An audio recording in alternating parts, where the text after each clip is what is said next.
Welcome back, everyone. Today, we're diving straight into an explainer on what is easily one of the most deeply fascinating, unpredictable, and high-stakes entries into the 2026 World Cup. We're talking about Saudi Arabia's national team, the Green Falcons. Now, if you follow international football, you already know this squad sits right at the intersection of massive domestic ambition, managerial chaos, and a very real legacy of absolute giant killing. So we're going to unpack their entire tactical setup, the macroeconomic forces driving them, and exactly what kind of gauntlet they're facing over in North America. Okay, let's dive into this with a number, 36. That is the exact number of consecutive games the Argentine national team went completely unbeaten, right up until they faced Saudi Arabia in the group stage of the 2022 World Cup. In literally one of the greatest shocks in the history of the sport, the Green Falcons totally dismantled that historic streak with a stunning 2-1 victory. And look, this wasn't just some lucky fluke.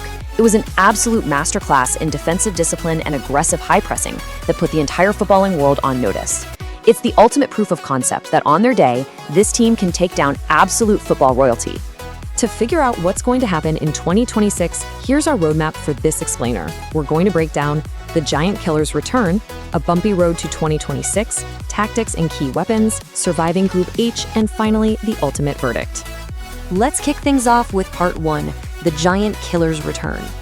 Let's move to and see how this builds over time, because to understand where Saudi Arabia is heading, you have to look at their legacy of defying the odds. They aren't just a flash in the pan, right? They actually made their debut back in 1994 in the US, producing their best finish ever by making a run to the round of 16. That run included Saud Abdulhamid's legendary 75-yard solo goal against Belgium, which, let's be honest, is still celebrated as one of the greatest goals in World Cup history. Fast forward to 2022, and boom, you get the monumental upset against Lionel Messi's Argentina. Now, stepping into 2026, this is actually their 7th World Cup appearance. To put that into perspective, only Japan surpasses that record among Asian teams. They are a perennial continental superpower. Moving right along to part 2, a bumpy road to 2026. Now, despite that incredible history, their journey to this specific tournament has been anything but smooth. Honestly, it's been defined by massive dramatic tension and just sheer inconsistency. The qualifying rounds perfectly exposed the absolute duality of this team. Step 1 looked great, total early dominance in round 2.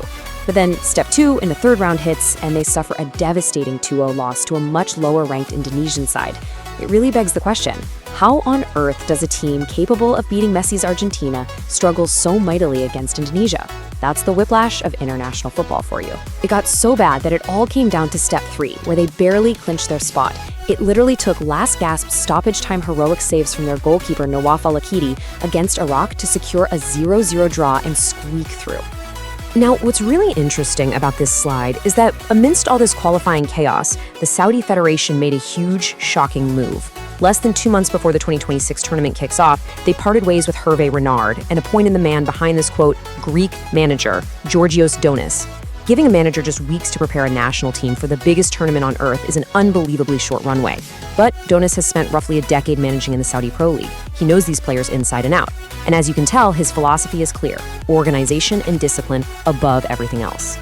Which brings us to section 3, tactics and key weapons. So the crucial point is understanding the micro-analysis of how Donis is going to set this team up, likely using a 4-3-3 formation.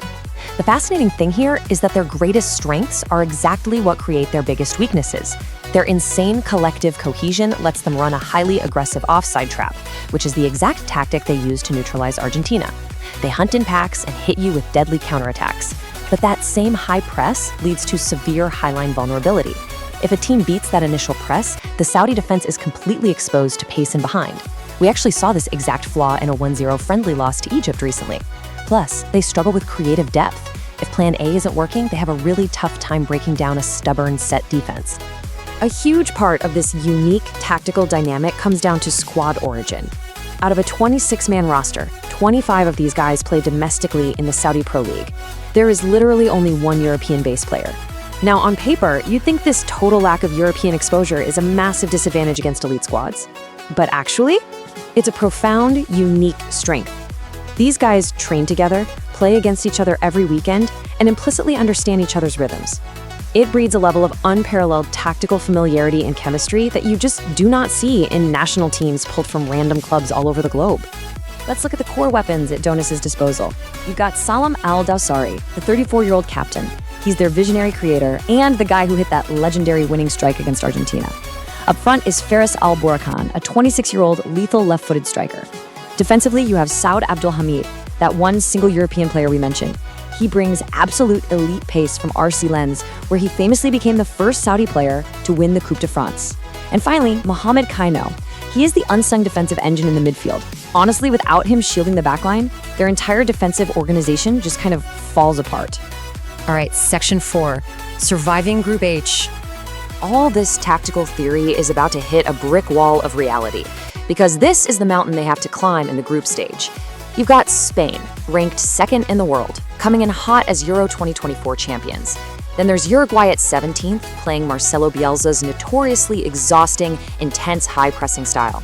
Saudi Arabia is sitting at 60th, and Cape Verde, making their organized debut, is at 69th. The huge takeaway here, that opening match on June 15th against Uruguay is absolutely make or break. If they lose, the pressure heading into the Spanish juggernaut is just insurmountable. But if they grab a result against Uruguay, the entire dynamic of Group H flips upside down. But listen to this, because there is a genuine lifeline for them.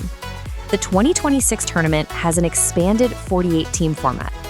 That means the top 2 teams advance, sure, but crucially, 4 of the 8 third-place teams also move on to the round of 32. This rule change is huge for the Green Falcons. Even a gritty defensive draw against Uruguay, combined with a solid win over Cape Verde, could easily give them the points they need to push through as a wild card, even if Spain completely dominates them. Finally, let's wrap this up with Section 5, the ultimate verdict. And this brilliantly illustrates the macro forces at play here, because we have to pan out from the pitch for a second. To truly grasp the stakes, look at this staggering number, 30 billion euros. That is the massive financial investment the country's public investment fund has poured into the domestic league under Vision 2030. This isn't just about throwing money at aging global superstars. It's a calculated move to fundamentally elevate the quality of domestic football, which directly raises the standard for the national team players who are now facing elite talent every single week. Because here is the real context. Saudi Arabia is the official host nation for the 2034 World Cup. So 2026 isn't just another tournament, it is the ultimate rehearsal. Every single sprint, tackle, and point earned in North America is about building global credibility, proving their infrastructure works, and cultivating immense national pride ahead of their duties as hosts in 2034. So, imparting a neutral verdict from all our sources, here is where Saudi Arabia stands.